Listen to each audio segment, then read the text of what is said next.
ही कविता मला ट्रेनमध्येच बसल्या बसल्या सुचली होती. रोजचीच ती ट्रेन, रोजचाच तो प्रवास. रोजचीच ती ट्रेन, रोजचाच तो प्रवास. रोज नवीन माणसं भेटत जातात त्या. कुणी लठ्ठ, कुणी मठ्ठ, कुणी लठ्ठ, कुणी मठ्ठ, कुणी काळ, कुणी गोड. कुणी लठ्ठ, कुणी मठ्ठ, कुणी काळ, कुणी गोड, कुणी गोड, कुणी तिखट.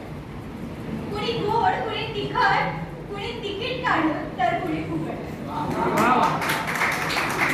कुणी आयुष्याची कहाणी सांगतं, कुणी आयुष्याची कहाणी सांगतं तर कुणी उगाच भांडण उघडून काढतं. कुणी आयुष्याची कहाणी सांगतं तर कुणी उगाच भांडण उघडून काढतं. कुणी प्रेमानं बोलू पाहतं, कुणी प्रेमानं बोलू पाहतं तर कुणी वड्याचं तेल वांग्यावर टाकतं.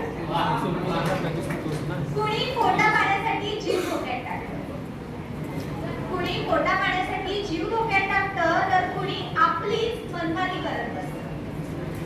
कुणी अरे यार क्या जरा जगात होतो म्हणण्यात व्यस्त, कुणी अरे यार क्या जरा जगात होतो म्हणण्यात व्यस्त, तर कुणी घेतात फोर्थ सीटवर बसण्याचे कष्ट. ट्रेनचा हा प्रवास रोज एक कहाणी सांगतो. ट्रेनचा